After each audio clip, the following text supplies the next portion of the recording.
Hello, how are you guys today? I wanted to come and talk to you today a little bit about what boundaries, what's healthy, what is the best case scenario and the worst case scenario for our adopted children as it concerns bio parents. My name is Brooke Fremouw. I am an adoptive mom to 11 beautiful children and a certified trauma support specialist. I help exchange the chaos in hearts and homes in adoptive homes for peace. So with that being said, let's dive into today's content and take a look at birth families. So I have been blessed to be able to be a participant as an adoptive mom in an open adoption. I have kids that will probably never see their biological parents. I have other children that have lost and had to bury their parents, and I have children that have very dysfunctional adult relationships now that they're adults with bio family. And so I feel like I've got a lot of territory and a lot of experience as far as bio family goes to be able to kind of share with you as you navigate that tricky relationship and the desires for identity with your adopted children. So first, let's look at open adoption. Open adoption is rare. When it can happen in healthy and safe ways, it is by far the best option for your adopted children. So in our case, we actually were placed with a baby from a healthy mom, meaning she was no longer drug addicted. She hadn't been addicted to drugs in years and years and years. However, she did have very severe health issues that had her living in a full-time care facility at the time that she got pregnant. So she's got very extreme short-term memory issues, which make it to where it's very hard for her to be able to function on a regular basis. She takes a lot of medications, and so due to those reasons, she would never really be able to raise a child in a full-time care facility and with the medical issues that she has. So she was placing her child for adoption, and as soon as we met her and started to have the discussions with her, we realized she's got a tremendous amount of sacrificial love, as so many moms that place their children into adoptive situations do.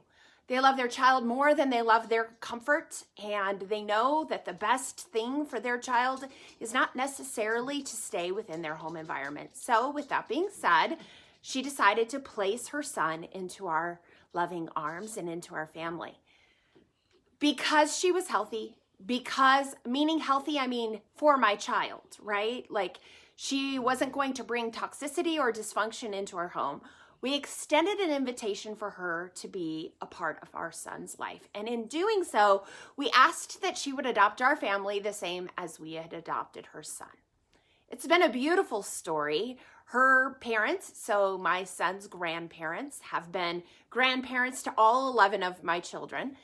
They come over, and I would say that the mom's relationship is more like an aunt versus a mother. So she likes to visit, she likes to be there for holidays and birthdays, periodic phone calls, but certainly has never treaded on the boundaries of how we should be parenting her son, always respected our authority, and it really is the perfect scenario for our son and for any of your children to be able to experience. And open adoptions don't always go like that. There are times in which boundaries have to be set because the birth mom thinks that she should be able to usurp your authority, in which case you've got to be able to have boundaries and respect in the relationship.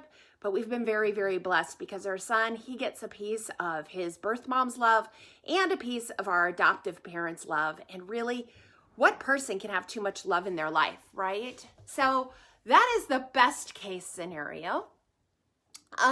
We've also walked through some worst case scenarios, and that tends to come from those fantasy images of children that have attachments to their biological mom.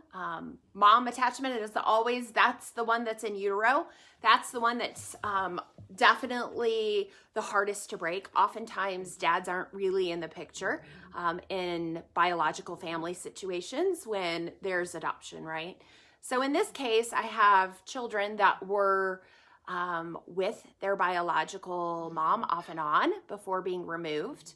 And those kids, I think for them, there is so much of their own esteem and identity wrapped into the health of their parents and the approval of their biological parent. And in this case, I would say that is absolutely true. Though my children were teens at the time that they came to us and were adopted from this specific situation, the mom never got healthy. The mom has always been involved in gangs, always had issues with drugs and violence, in and out of incarceration situations. And it was absolutely right that my children were removed, and absolutely not okay for my children to remain in contact with that family at the time at which they were adopted. So we worked hard to try and facilitate attachments to the grandmother, but found that even in doing that, the grandma could not respect the boundaries that we needed with the mom. So in that case, we had to really remove ties. And of course, our daughter didn't want it and didn't understand it and felt like we were keeping her from a biological family, when in all reality, we were trying to get her healthy on her own 2 feet before we introduced anything in her life that would complicate her own health. In this case, our daughter really, really struggled with identity. She struggled with her own emotional and behavioral issues, mental health issues, and was a trial from the get-go. When she turned 18, she made the choice to pursue a relationship with her birth family. And in doing so, discovered very quickly that that was not going to be a healthy resource for her. I think it was a really, really hard pill to swallow, because I think she had always hoped that her mother would get sober, would choose to be healthy, and that in doing so, it would validate that my daughter was enough, right? Was enough for sobriety, was loved enough to change. And the reality is that it had nothing to do with a measure of love from her birth mom to her. Her birth mom loved her. Her birth mom is not capable of being what she needs. And now that she is in her going into her mid-20s, I think she's really gotten comfortable with the idea that she can't have expectations from her birth mom, and that she needs safe boundaries in order to be able to function on her own and not give her power over to her birth mom. And so that's been a very hard scenario. And if you are navigating that with your child, just do what you can. My suggestion is do what you can to validate the value of your child, that their value doesn't come from the success or failures or the desires of their biological family. That a lot of times they are loved, and that they have to be okay with the fact that they can be loved but still not be in relationship.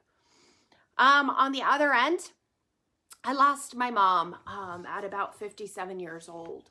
And here in the United States, that's young, right? That's very young to lose a mom. We expect people to live into their 80s and 90s, but it didn't happen for me. And I know that the reason it's touched me so much is because the children that I have that have had to be orphaned, they come internationally and from Ethiopia. And I can tell you, I do believe that the younger you lose your mother, the deeper the wounds are. And there's so many I wish I would have, or I wish we could. There's so many moments in my life where I wish that my mom was there and present, and she simply can't be, right? And so I can relate to it in a small scale, really small scale, of what my children have had to go through in not having the ability to share their life experiences with the woman that brought them into this world. And so it's hard. I know that we try to honor birth moms and embrace the good that they gave my children. And I'm so thankful for the birth moms in this world, because without them, my family would not be what it is, right?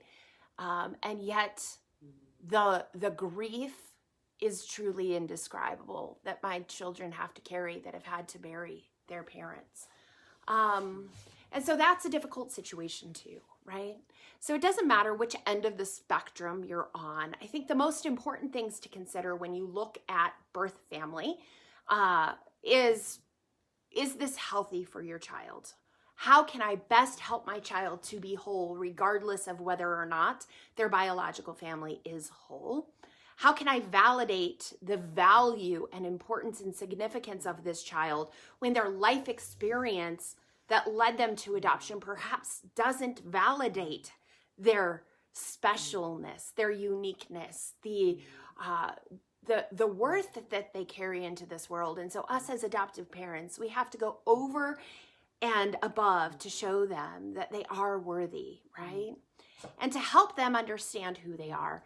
I never shy away from adoption conversations with my children.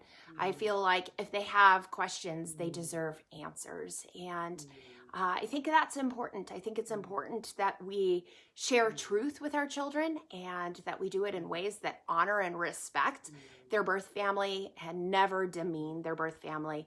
You know, in situations where there's drugs and violence and domestic violence and incarcerations and things like that, as many of my children have, I still think it's very important to hold our tongues and to speak out of respect, because at the end of the day, if we are putting down the birth family, we are really putting down our child, and we don't want to do that. We don't want them to ever feel like they have to divide their allegiances or choose who loves them more or who they love more. We always want to have a unifying approach. I hope that these were some thoughts for you today. I know my words are a little tangled. I am certainly having a kind of a hectic, crazy day, but I hope that you were able to take something out of this. Hopefully you feel more empowered to be able to take a look at the relationship between your child and their birth family and consider, what is the best approach? Are my lines appropriate lines and boundaries? And do I do what I can to honor my child by honoring their birth family? Again, my name is Brooke Fremouw, and if you are interested in talking about what it looks like to navigate that relationship and to inform your children of who they are and set some boundaries and expectations as far as birth family, it is a big part of what I do as I work to bring the peace into your home and to bring wholeness into your family. There will be a link down below if you're interested in a 45-minute free consultation. I do some deep diving into what the dynamics in your house are and see if we can't help you to improve the relationships in your home. So feel free to log on to that, and I look forward to speaking with you then. Thanks so much for your time, guys.